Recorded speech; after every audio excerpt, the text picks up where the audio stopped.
जी, मैं जयप्रकाश और आज मैं हाजिर हूँ एग्जिट पोल लेकर के 2024 का बिहार के संदर्भ में, यानी बिहार की 40 सीटों पे अभी लोकसभा के चुनाव हुए हैं, तो उस पे मैं आया हूँ लेकर के। क्योंकि जब सभी लोग बड़े बड़े दावे कर रहे हैं कि बिहार में आरजेडी इतना, जेडीयू इतना, बीजेपी इतना, कुछ दावे एकदम उलट है, कुछ दावे पलट है, यानी बहुत सा दावे ऐसे हैं जो एक दूसरे से मेल नहीं खाते। तो मैं भी उस दावों में से एक, वो सारे एग्जिट पोल को देखने के बाद, तो यानी मेरा 3 तारीख को तीसरा दिन, यानी 3 तारीख को मैं सारे एग्जिट पोल को देख कर के सोशल मीडिया और मेन मीडिया को देख कर के मैं अपना तैयार किया हूँ। आप गौर फरमाइएगा और उस पर देखिएगा कि क्या सही है। अपनी तरफ से ईमानदारी ही बरता हूँ, उसमें किसी तरह का कोई किसी पार्टी के फेवर में मैं रहता नहीं। कोई भी पार्टी कुछ भी हो, लेकिन सारे एग्जिट पोल को मिला करके मैं देखूं, तो उसका मैं एक तैयार किया हूँ खाका। तो मैं पहले इंडिया गठबंधन और यानी इंडिया और एनडीए, ये दोनों का हम सीट वाइज चलते हैं। नवादा में पहले चलते हैं। नवादा में विवेक ठाकुर बीजेपी से और आरजेडी से श्रवण कुशवाहा थे। इंडिपेंडेंट लड़े थे विनोद यादव, राजवल्लभ यादव के भाई, और एक और वहाँ पर उतरे थे मैदान में इंडिपेंडेंट गुंजन सिंह, सिंगर हैं। और यहाँ पर क्योंकि जातीय बिहार की बात कर रहे हैं, तो बिहार में जातीय इक्वेशन चलते हैं। और एक और है कि 10 साल का एंटी इनकम्बेंसी भी होता है केंद्र सरकार के खिलाफ। और काफ़ी ज़्यादा जैसी योजनाओं को लेकर के भी विरोध होते हैं। तो युवा, जैसे अग्निवीर योजना, फिर बहुत सा और मुद्दे होते हैं करप्शन को लेकर के, और विपक्ष पे हमला को लेकर के, विपक्ष को ख़त्म करने के लिए, और बहुत सा संविधान बदलने, ये सारे मुद्दे को लेकर के, और महिला सम्मान को लेकर के, महिला पहलवान को के लेकर के, मणिपुर को लेकर के, हाल फिलहाल में घटनाएं जो ही घटी है, तो और भी एजेंसियां इंडिपेंडेंट है कि नहीं, ये सब चीज़ को लेकर के भी ओपिनियन पोल जोड़ा गया है। क्योंकि इसको हम एक्सक्लूड नहीं कर सकते। ये सब मुद्दे हैं जिससे कोई पार्टी आती है और कोई पार्टी जाती है। तो ये सब मुद्दे हैं। एक सही बात है कि बिहार में कास्ट पॉलिटिक्स चलता है, ये इससे कोई इनकार नहीं कर सकता। लेकिन एंटी इनकम्बेंसी की वजह से जो सारी चीज़ें बताए, वो भी है, वो भी मुद्दा है। तो इसको ज़्यादातर पार्टियां और ज़्यादातर सर्वे इसको इग्नोर कर रहे हैं। अग्निवीर बहुत बड़ा मुद्दा है जो युवा के लिए। रेलवे में वैकेंसी, और भी वैकेंसी या प्राइवेटाइजेशन होना रेलवे का, और वैकेंसियाँ कम होना, और बीजेपी के मैनिफेस्टो में वैकेंसी को ना देना,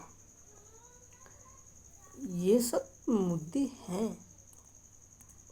कास्ट के अलावा मुद्दे हैं। इसमें कोई कास्ट धर्म ये सब चीज़ों का नहीं है।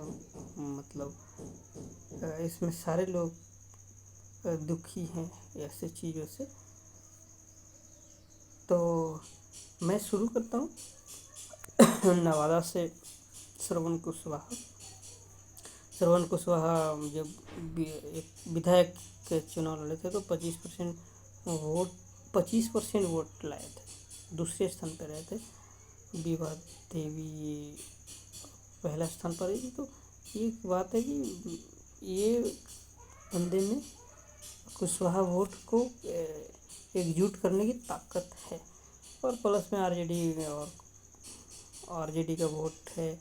और आपको ये सब मुद्दे भी बताए, मुस्लिम वोट भी मिलते हैं। तो मैं श्रवण कुशवाहा को देखता हूँ जीतते हुए। औरंगाबाद से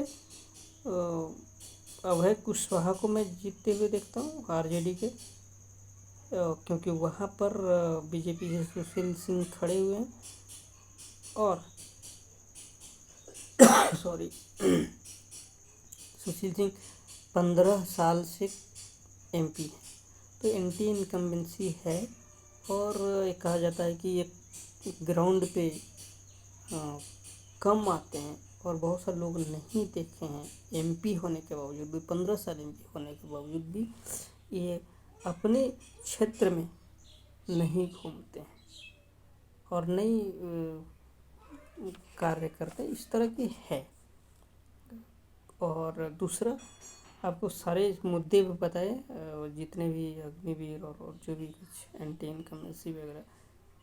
उसके अलावा जातीय समीकरण भी इसमें साधा गया। अभय कुशवाहा जाति के हैं और आरजेडी का सिंबल पर लड़ रहे हैं, तो मुस्लिम का भी वोट और प्लस में जो भी आपके बताए वो सब मुद्दे हैं।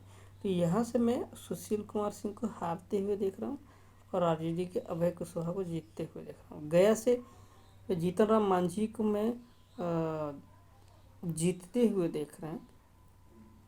और गया से आरजेडी के तरफ से कुमार सर्वजीत हैं। तो मैं हम उनको इसलिए दे रहा हूँ क्योंकि यहाँ पर जेडीयू और का वोट और खुद जीतनराम मांझी के कंस्टिट्यूएंसी यानी जहाँ से वो एमएलए हैं और उनकी समधन एमएलए हैं, ये यानी कह दो गया की विधानसभा की सीटों पर, कुछ विधानसभा की सीटों पर पकड़ है।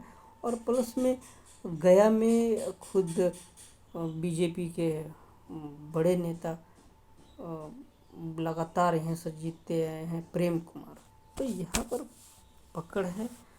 और मेरा मानना है कि यहाँ से जीतनराम मांझी जीतेंगे, जो कि अपने ही हम पार्टी के अपने ही सिंबल पर लड़ रहे हैं। यानी हिंदुस्तानी आवाम मोर्चा की पार्टी के खुद ही इस सूत्रधार हैं, तो ये जीतते हुए दिख रहे हैं। हम आते हैं जमुई से अरुण भारती एलजेपी के प्रत्याशी और आरजेडी के अर्चना रविदास थी। यहाँ पर अरुण भारती और अर्चना रविदास में तगड़ी फाइट है, मतलब नेक टू नेक फाइट। और मुझे ऐसा लग रहा है कि यहाँ से चिराग पासवान सांसद रहे हैं और इसके बाद चिराग पासवान को छोड़ कर के जाना हाजीपुर सीट पे लड़ना, थोड़ा सा एक बात होता है कि बड़े नेता इस सीट को छोड़ कर के जा रहे हैं और अपने एक छोटे नेता ही अरुण भारती को उनके ही शायद जीजा हुए, तो ये इस तरह का थोड़ा सा एंटी सेंटीमेंट होता है। बाकी एक बात और हम ऐड करना चाहें इसके अलावा जो हमने पहले भी ऐड किया, और कास्ट इक्वेशन, तो इसमें और भी बता दें, अर्चना रविदास शेड्यूल कास्ट से आती है, इनके पति मुकेश यादव हैं और आरजेडी के सिंबल से लड़ रहे हैं, तो फिर ये समीकरण भी साधा गया है। और एक बात और हम थोड़ा सा ऐड करना चाहें कि जब चिराग पासवान यहाँ से छोड़ कर के यानी जमुई छोड़ कर के हाजीपुर गए तो वहाँ पर इनको कड़ी फाइट मिली है। हाजीपुर में बहुत कड़ी फाइट मिली है चिराग पासवान को। आप सोच सकते हैं जब चिराग पासवान जैसे बड़े नेता को कड़ी फाइट मिल सकती है तो ये सीट मैं जमुई में आरजेडी के खाते में अर्चना रविदास को दे रहा हूँ। और हम नेक्स्ट आते हैं जहानाबाद में सीधा लड़ाई दिख ना रहा है। अब सीधा लड़ाई या कहे दो त्रिकोणीय लड़ाई हो गया क्योंकि यहाँ से आरजेडी से प्रत्याशी हैं सुरेंद्र यादव और जेडीयू से चंद्रेश्वर चंद्रवंशी हैं और यहाँ 3 अपर कास्ट के स्वर्ण लोग फाइट कर रहे हैं। एक तो बसपा के सैमुअल पर लड़ रहे हैं डॉक्टर अरुण कुमार या अरुण शर्मा और आशुतोष कुमार इंडिपेंडेंट लड़ रहे हैं। भूमिहार जाति के हैं दीपक मिश्रा भी लड़ रहे हैं। तो यहाँ पर सुरेंद्र यादव का एज साफ साफ दिख रहा है। हम आगे देखेंगे